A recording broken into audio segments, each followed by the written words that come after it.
Wheezing problem, breathing problem இருந்துச்சு, நடக்க முடியாமல் ஆயிடுச்சு. அப்போது ஹாஸ்பிட்டலுக்கு போய் செக் பண்ணியிருந்தேன், தெரிஞ்சிச்சு.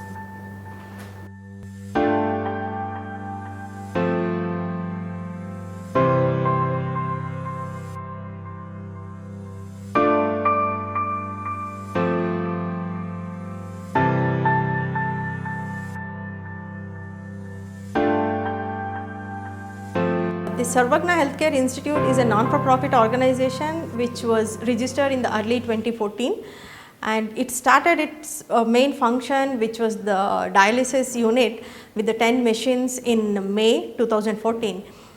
And since then we have been running one shift of dialysis, catering to almost 19 patients. Bangalore actually has 198 wards, and this Kardagonal is ward number 30, and there are nearly 9,300 families residing with a population of 45,000, and the median income is like 2,200 per capita per person for the families. And what we realized was with the huge burden of diabetes hypertension requiring a long-term treatment, 16% of the patients were getting into a catastrophic expenditure. That means that 16% of the families were pushed from an upper middle class or a middle class family to an BPL or a below poverty line. So this was the huge thing.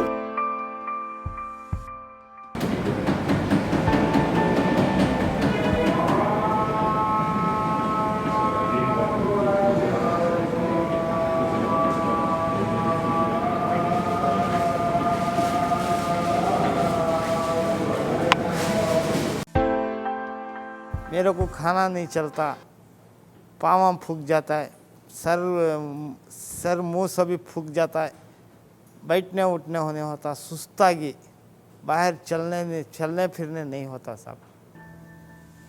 कमाने वाला नहीं, इसलिए इधर 47 कोई दूसरा गोविंदपुर में कोई की बोला इधर ये करते करके इधर आया हूँ।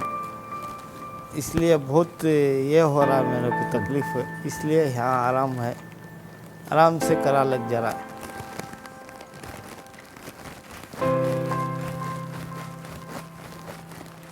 ಓಕೆನಾ?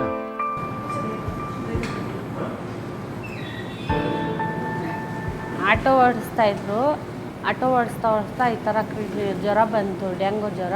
ಅದರಿಂದ ಬಿ ಪಿ ಜಾಸ್ತಿ ಆಗಿ ಕಿಡ್ನಿ ಪ್ರಾಬ್ಲಮ್ ಅಂತ ಆಯಿತು. ಆಮೇಲೆ ಏನು ಸಂಪಾದನೆ ಮಾಡೋಕ್ಕೆ ಹೋಗೋಕ್ಕಾಗಲ್ಲ, ಏನಿಲ್ಲ, ಸುಸ್ತಾಗ್ತಾ ಇದೆ ಅಂತ ಹೇಳ್ತಾರೆ, ಹೋಗೋಕ್ಕಾಗಲ್ಲ. ನನಗೇನು ಜೊತೇಲಿ ಬರಬೇಕಲ್ಲ, ನನಗೇನು ಕೆಲಸ ಹೋಗೋಕ್ಕಾಗ್ತಾಯಿಲ್ಲ ಇಲ್ಲಿ ಬರೋ ಕಾರಣದಿಂದ. ಅದಕ್ಕೆ ತುಂಬಾ ಕಷ್ಟ ಆಗಿದೆ.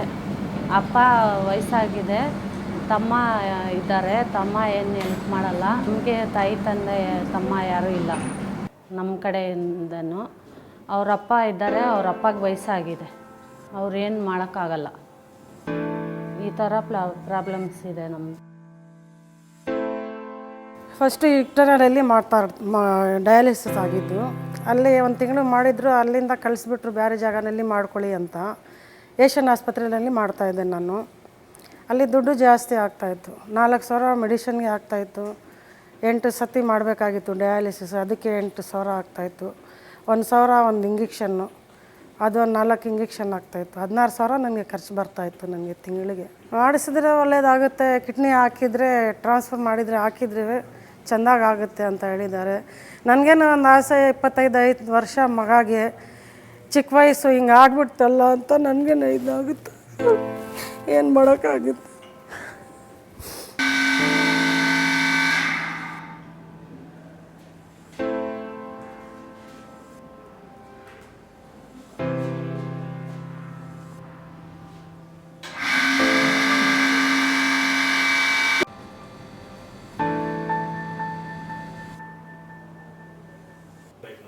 ಸರ್, ಇದು ಡಯಾಲಿಸರ್ ರಿಪ್ರೊಸೆಸ್ ಇದು ಕಂಪ್ಲೀಟ್ ಆಗಿದೆ.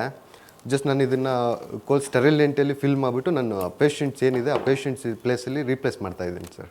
ಪ್ರತಿಯೊಂದು ಪೇಷಂಟ್ಸಿಗೂ ಈಗ ಏನಂದರೆ RO ವಾಟರ್ದೇ ಬೇಕಾಗುತ್ತೆ ನೀರು, ಯಾಕೆಂದರೆ ಇದು ಸ್ಟೆರಿಲಿಯಂಟ. ಅದರ್ವೈಸ್ ಮೈಕ್ರೋಬಯಾಲಜಿಕಲ್ ಕಂಟಮಿನೇಷನ್ ಆದರೆ ಪೇಷಂಟ್ಸ್ಗೆ ಚಿಲ್ಸ್ ಮತ್ತು ಇದೆಲ್ಲ ಬರೋ ಚಾನ್ಸಸ್ ಇರುತ್ತೆ. So we using for RO water ಇದು. In every hospital they will do manually, but we are doing machine cleaning. It's called Renotron, and we are using for Renalin. It's a cold sterilant. In every hospital they will use formalin, but we are using Renalin. It's cost about around 10,000 rupees.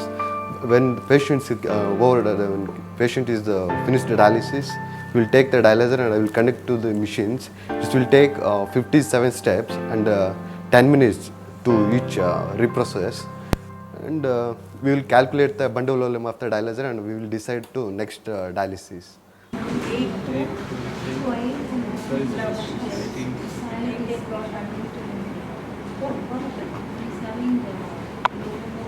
Running this institution is very costly because of consumables is more like machines, so many aspects is there. We started with the dialysis center, now we started with clinic, now everything is running. Now we have a doctors morning to till evening, doctors will be there.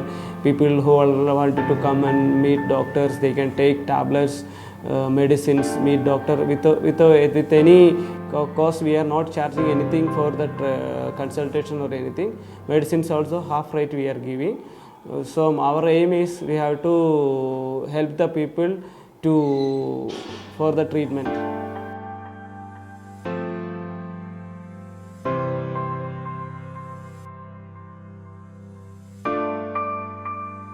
We have a low cost medical shop where we are selling the medicine for the price we are buying it. It's completely for non-for-profit. It's completely subsidized rate where many patients who could not afford before are coming here and buying the medicine. That's one thing.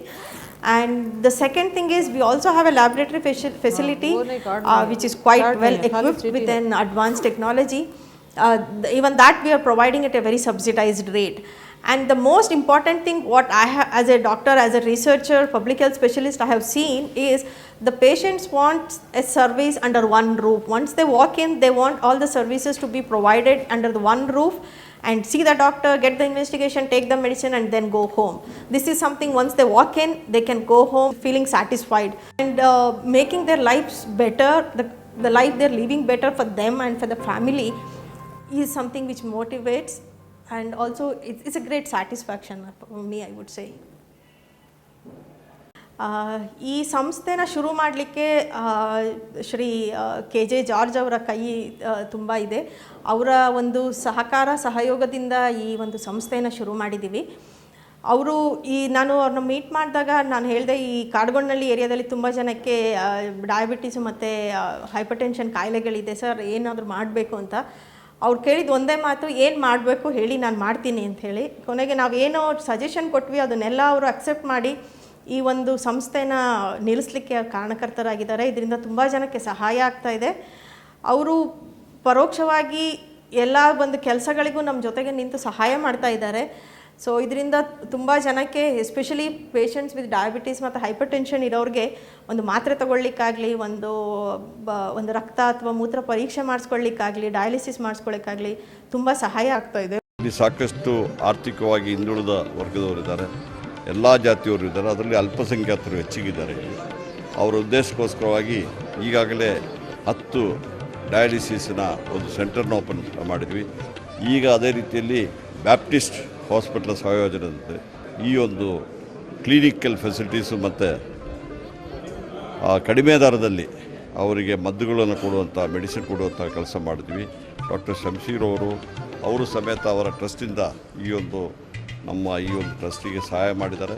ಅದೇ ರೀತಿಯಲ್ಲಿ Baptist hospital ಅವರು ಇರ್ಬೋದು, ನಮ್ಮ ಬೇರೆ doctor Triveni ಅವರ initiative ಮತ್ತು ನಮ್ಮ trust ಮೆಂಬರ್ಸ್ಗಳಿದ್ದಾರೆ, ಎಲ್ಲರೂ ಸೇರಿಬಿಟ್ಟು ಇವತ್ತು ಈ ಒಂದು ಒಳ್ಳೆಯ ಕೆಲಸಕ್ಕೆ ನಾವು ಮಾಡ್ತಾಯಿದ್ದೀವಿ. ಏನು ಅನ್ಸುತ್ತೆ ಅಂದರೆ ಈ ಥರ ಸಹಾಯದಿಂದ ಬರೀ ಪೇಷಂಟಿಗೆ ಮಾತ್ರ ಹೆಲ್ಪ್ ಆಗಲ್ಲ, ಇದು ಒಂದು ಫ್ಯಾಮಿಲಿಗೇ ಸಪೋರ್ಟ್ ಇದ್ದಂಗೆ ಇದು. ಬಿಕಾಸ್ ಒಬ್ಬರಿಗೆ ಮನೇಲಿ ಕಾಯಿಲೆ ಇಲ್ಲ ಅಂದರೆ ಎಲ್ರಿಗೂ ತೊಂದರೆ ಆಗುತ್ತೆ. ಆದರೆ ಇದು ಎಲ್ಲ ಫ್ಯಾಮಿಲಿಗೂ ಸಪೋರ್ಟ್ ಆಗ್ತಾ ಇದೆ ಈ ಸರ್ವಿಸಸ್ ಕೊಡ್ತಾ ಇರೋದ್ರಿಂದ. ಸೊ ಮಿಸ್ಟರ್ ಜಾರ್ಜ್ ಅವ್ರಿಗೆ ನಾನು ಅವರ ಒಂದು ಮಾರ್ಗದರ್ಶನದಲ್ಲಿ ಈ ಕೆಲಸನ ನಾವೆಲ್ಲ ಮಾಡ್ತಾ ಇದ್ದೀವಿ ಇಲ್ಲಿ. ஏழை மக்களுக்கு ரொம்ப யூஸ்ஃபுல்லாக இருக்கிற சென்டர் சார், ரொம்ப இம்பார்ட்டன்ட் சார். இது லைஃப் சேவிங் சென்டர்